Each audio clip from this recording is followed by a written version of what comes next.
Assalamualaikum warahmatullahi wabarakatuh. Baiklah, pada kesempatan ini kami dari kelompok 4 akan memaparkan proposal manajemen keuangan guna untuk tugas akhir semester mata kuliah seminar manajemen keuangan ya, yang berjudul Pengaruh Risiko Kredit dan Mekanisme Corporate Governance terhadap Kinerja Keuangan Perusahaan Perbankan di Bursa Efek Indonesia, yang beranggotakan yang pertama saya sendiri, Resti Imelda, yang kedua Putra Hariwibowo, yang ketiga Sinta Sagita, dan yang keempat ada Satria Erlangga.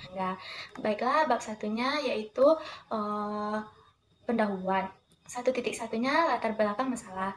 Dalam beberapa tahun terakhir, salah satu sektor yang terus berkembang di Bursa Efek Indonesia adalah sektor keuangan. Kemajuan dapat diamati dengan terus bertambahnya perusahaan yang bergabung di dalam sektor keuangan. Menurut Arianti 2020, sektor keuangan terdiri dari sejumlah subsektor yang meliputi subsektor asuransi, sekuritas hingga perbankan. Tercatat dari tahun 2009 sampai dengan tahun 2018 yang lalu, telah terjadi setidaknya 12 perusahaan di subsektor perbankan. Semakin tinggi pertumbuhan ekonomi di Indonesia menjadi pemicu utama berkembangnya perusahaan di subsektor perbankan. Semakin banyaknya perusahaan perbankan sangat menguntungkan bagi masyarakat karena mereka akan sangat selektif memilih perbankan yang dapat memenuhi keinginan dan harapan mereka. Sedangkan bagi pihak bank itu sendiri, keberadaan bank lain dapat menciptakan persaingan yang ketat. Setiap bank harus memiliki strategi untuk menciptakan keunggulan dalam bersaing. Kinerja keuangan perubahan perbankan menunjukkan sejauh mana sebuah bank mampu memperoleh hasil yang menggembirakan setelah mereka memanfaatkan aset keuangan yang dimiliki dengan cara melakukan penyaluran kredit kepada masyarakat.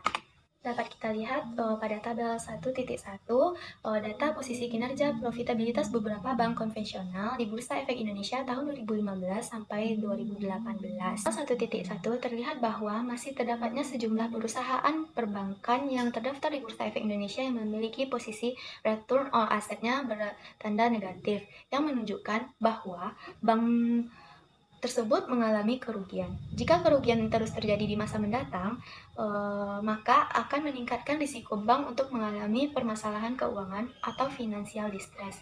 Oleh sebab itu, sangat penting bagi masing-masing bank untuk menciptakan kebijakan yang lebih efektif dalam proses penyaluran kredit sehingga dapat mengurangi risiko kredit bermasalah dan mendorong peningkatan kinerja sebuah bank, khususnya yang diamati dari profitabilitas serta tentunya dapat mendorong terjaganya eksistensi bank dalam jangka panjang. Pada tabel 1.2 terlihat bahwa beberapa perusahaan perbankan yang terdaftar di Bursa Efek Indonesia memiliki nilai NPL di atas batas minimum yaitu 5%, yang dimiliki pada PT Bank MNC Internasional Tbk yang sempat menyentuh nilai 5.43% dan 5,10%. Hal yang sama juga terjadi pada beberapa perusahaan perbankan lainnya seperti Bank Agris, PT Bank Kapital Indonesia, hingga Bank Mayapada Tbk. Jika kondisi tersebut dibiarkan, maka akan merusak citra dan image bank tersebut sekaligus mengganggu kinerja yang dicapai oleh bank. Selanjutnya, identifikasi masalah. Sesuai dengan uraian fenomena dan latar belakang yang sudah dijelaskan tadi, maka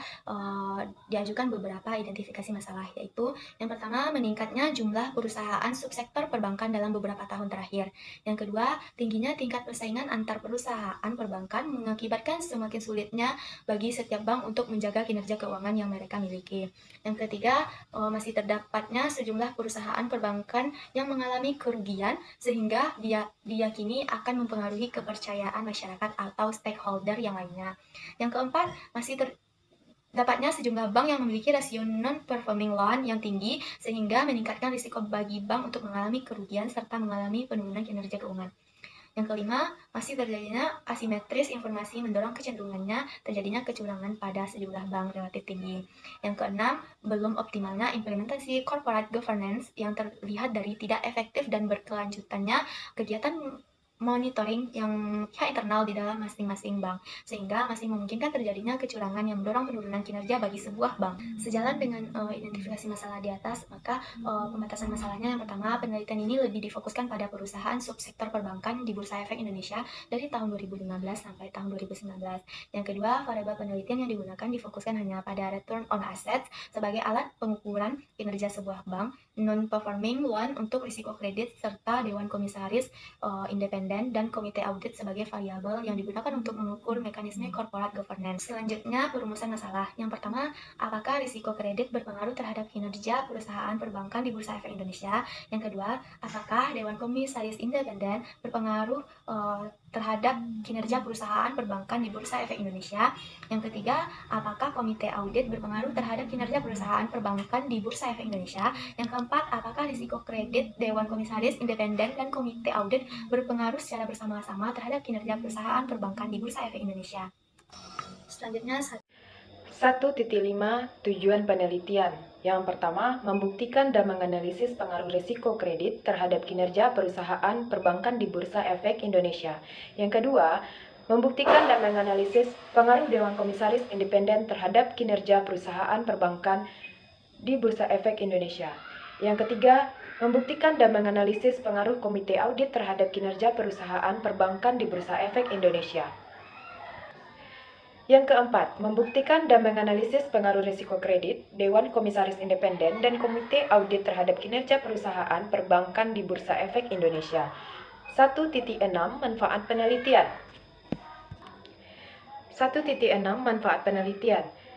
1. Bagi manajemen bank, penelitian ini dapat dijadikan sebagai acuan dalam merumuskan kebijakan sebagai upaya untuk mendorong kinerja perusahaan perbankan yang diamati dari risiko kredit dan implementasi corporate governance pada sebuah bank. Yang kedua, praktisi dengan membaca dan memahami hasil penelitian yang diperoleh diharapkan dapat menambah khasanah pengetahuan pihak-pihak yang membaca penelitian ini. Yang ketiga, akademik hasil yang diperoleh dapat dijadikan referensi atau acuan bagi peneliti di masa mendatang. Bab 2, landasan teori dan pengembangan hipotesis. 2.1 Stakeholders Theory. Menurut stakeholders merupakan pihak yang berkepentingan di dalam perusahaan. Stakeholders merupakan individu atau institusi yang diharapkan berperan dalam siklus kehidupan sebuah perusahaan.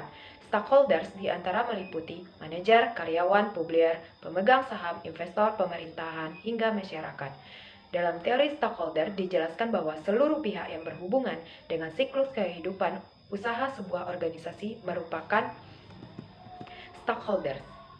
Nah, dalam stakeholder dijelaskan bahwa ada keterkaitan yang terbentuk antara stakeholders dengan perusahaan.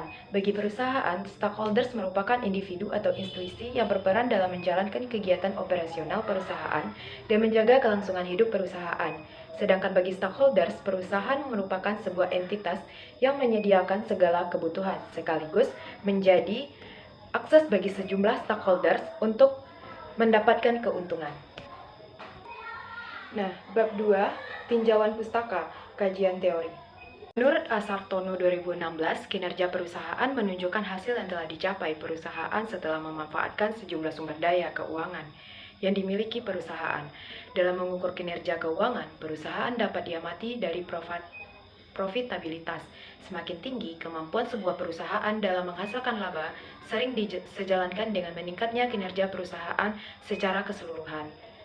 KTTW Ratsbender 2013 mengungkapkan kinerja perusahaan menunjukkan sejauh mana pencapaian ditargetkan perusahaan dapat terpenuhi setelah dilakukan pemanfaatan sumber daya yang dimiliki.